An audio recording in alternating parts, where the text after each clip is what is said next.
हुआ रहा है। बीए प्रथम वर्ष के सभी छात्रों का ऑनलाइन टीचिंग क्लास में स्वागत है। बीए फर्स्ट ईयर के छात्रों के लिए अनिवार्य हिंदी के लिए किताब है आस्था। इसमें से हमें जो है 6 पाठ करने हैं। उसमें निबंध है, नाटक है, एकांकी और कहानी ऐसे। फिर पद्य माने कविता में 6 कविताएं पढ़नी है और उसके साथ में जो है व्याकरण का भाग है, उसको मैं पढ़ाऊँगी और उसके भी मैं नोट्स आपको दूँगी। हम आसान से कठिनता की ओर बढ़ेंगे। हम शुरुआत करेंगे। आज एक कहानी है अभाव। अभाव इस कहानी के जो लेखक है वो है विष्णु प्रभाकर। विष्णु प्रभाकर की बहुत ही सुंदर ऐसी कहानी है अभाव। अभाव का अर्थ क्या हुआ? तो जीवन में कमी, किसी चीज़ की कमी। हर मनुष्य का जीवन परिपूर्ण नहीं होता, उसमें अभाव होता है। कुछ कमियां होती है, कुछ खामियां होती है, कुछ आवश्यकताएं होती है, वो हम नहीं कर पाते, तो वो हो गया हमारे जीवन का अभाव। वो नहीं मिल रही चीज़ें, तो वो हो गई अभाव। तो विष्णु प्रभाकर ने इस कहानी में जो है अभाव कैसे मनुष्य के जीवन में किसी न किसी चीज़ की कमी है, इसे बताने का प्रयास किया। कहानी की शुरुआत जो है प्रोफेसर वर्मा नाम के एक व्यक्ति है। उनके जीवन का एक ही लक्ष्य है। वो सोचते हैं कि कोई भी मनुष्य सुखी नहीं है। संसार में कोई भी व्यक्ति सुखी नहीं है। मनुष्य किसी न किसी चीज़ से दुखी है। हर मनुष्य को तकलीफ है, दुख है, यातना है, उससे वो घिरा हुआ है। परिपूर्ण आनंद की प्राप्ति मनुष्य को नहीं है। तो उनका ऐसे स्वभाव बन गया कि मैं किसी भी व्यक्ति को कोई न व्यक्ति दुखी है, कोई व्यक्ति सुखी नहीं। हर व्यक्ति में दुख को ढूंढना उनका स्वभाव बन गया। तो उनका मानना ऐसा था कि मनुष्य दुखी है, कोई सुखी नहीं है। इस धारणा को लेकर वो जी रहे थे अपने जीवन में। उनकी पत्नी और उनकी एक छोटी सी बालिका है जिसका नाम है बेबी, एक छोटी सी लड़की 6-7 साल की। तो ऐसे उनका परिवार है। तो उस मोहल्ले में एक नया दंपति आ गया, एक पति पत्नी आ गए रहने के लिए। तो बहुत हंसमुख थे वो, हंसमुख, हमेशा हंसते रहना, मुस्कुराना, सबसे मिलजुल कर बातें करना, ये उनका स्वभाव था। गली में रहने वाले सभी लोग कुछ ही दिनों में उस दंपति की तारीफ करने लगे। कहने लगे कि वो व्यक्ति भी बड़ा अच्छा है, हंसमुख है, दिलदार है, बातें भी अच्छी कर लेता है। और जहाँ पति की बातें होती थी पुरुष वर्ग में, वहीं पर उस पड़ोसी महिला की भी तारीफ महिला वर्ग में होने लगी कि कितनी अच्छी है ये, कितना हंस हंस कर बातें करती है, कितने अच्छे से बोलती है, कोई चीज़ नहीं आए तो कैसे सिखाती है। सभी लोग उसकी तारीफ करने लगे। सुंदर भी बहुत थी, सुंदर, सुशील, मन मिलनसार, ऐसा उस पड़ोसी महिला का व्यक्तित्व था। सारे मोहल्ले के लोग या महिला वर्ग उससे बहुत प्रभावित हुई। सबको लगता था कि बातें करती है तो लगता है कि सुनते ही रह जा, हंसती है तो जैसे उसके मुख से मोती झरते हो। इतनी सुंदरता, इतना उसका स्वभाव अच्छा था। सारे लोग जो है उसकी बातें करने लगे। गली में, उस मोहल्ले में कोई ऐसा नहीं था जिससे वो मिलती नहीं थी। हर किसी से मिलना, बात करना, अगर किसी की सहायता करना हो तो बड़े प्यार से वो सहायता भी करती थी। सारे लोग उसकी तारीफ करने लगे। उस गली में रहने वाली जो बूढ़ी महिलाएं थी वो भी ये सोचने लगी कि कितनी हंसमुख है, कितनी अच्छी है। किसी ने कह भी दिया सब कुछ तो ठीक है लेकिन इनकी कोई संतान नहीं। तो उस मोहल्ले में रहने वाली बूढ़ी महिलाएं कहती है अभी उम्र ही क्या है उसकी, आजकल बच्चे तो थोड़ा देर से होते, हो जाएगी, इसकी भी गोद भर जाएगी। यानी कोई भी उसकी शिकायत नहीं करता था, कोई उसके बारे में कुछ बुरा कह ही नहीं पाता था। वो इतनी अच्छी वो व्यक्ति थी।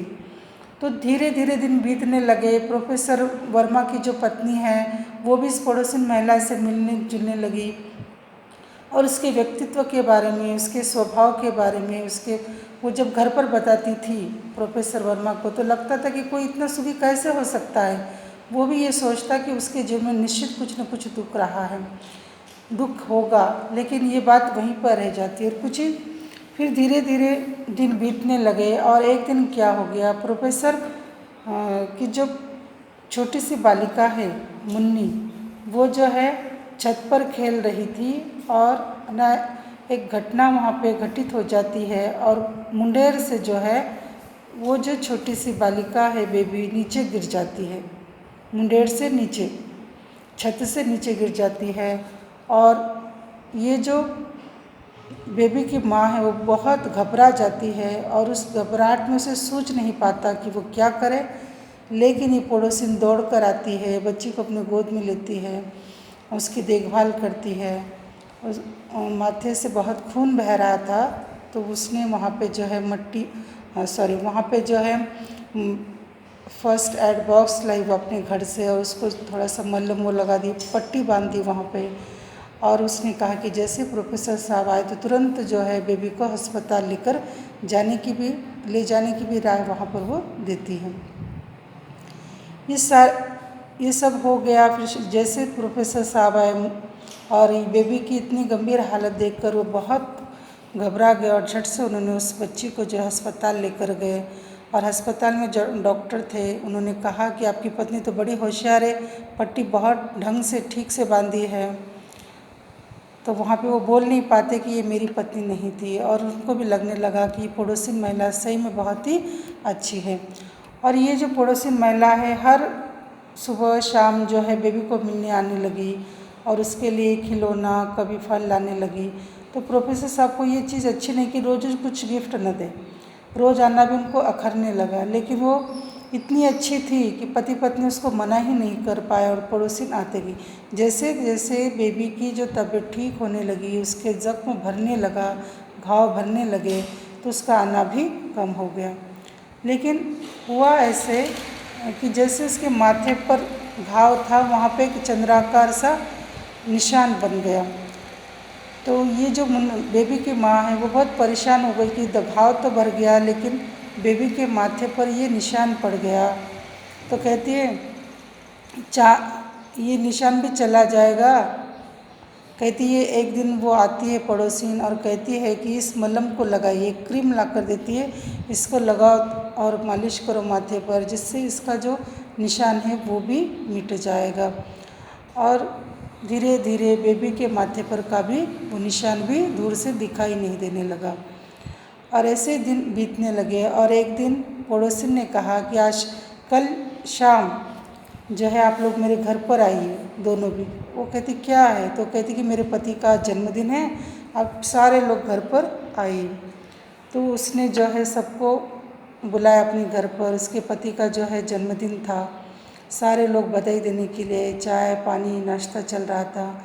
छोटे बच्चे जो घर में खेल रहे थे। 2 कमरों का उसका घर था लेकिन बहुत ही साफ़ सुथरा ठीक ठाक ढंग से रखा हुआ था। एक कोने में जो है एक टीपाय था, उस पर बहुत सारे खिलौने रखे हुए थे और कांच का जो है एक टीपाय था, उस पर गुलदस्ते भी रखे हुए थे और बच्चे दौड़ रहे थे घर में से इधर से उधर, उधर से इधर। तो ये जो बेबी है दौड़ते दौड़ते जो है टीपाय से टकराती है। वहाँ पर रखे हुए कीमती जो सामान था, जो फ्लावर पॉट था, वो टूट गया और प्रोफेसर साहब जो है उस बच्ची को डांटने लगे कि इतना कीमती सामान तुमने तोड़ दिया, देखकर नहीं दौड़ सकती। और पड़ोसिन कहती है कि प्रोफेसर साहब बच्चे हैं दौड़ेंगे, आप उन्हें डांटिए मत।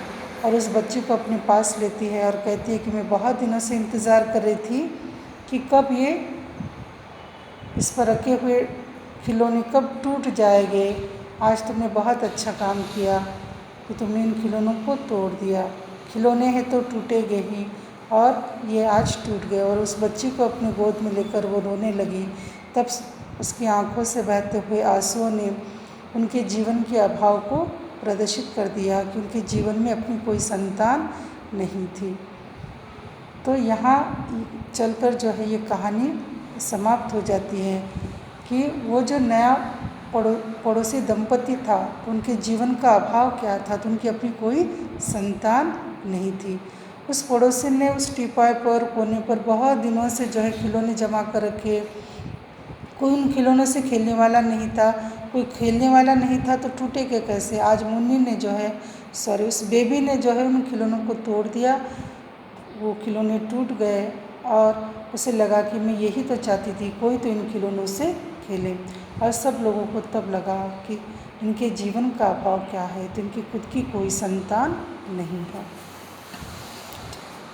ठीक है, ये कहानी का मैंने आपको जो है सारांश आज बताया है कि अभाव कहानी, जिसके लेखक है विष्णु प्रभाकर।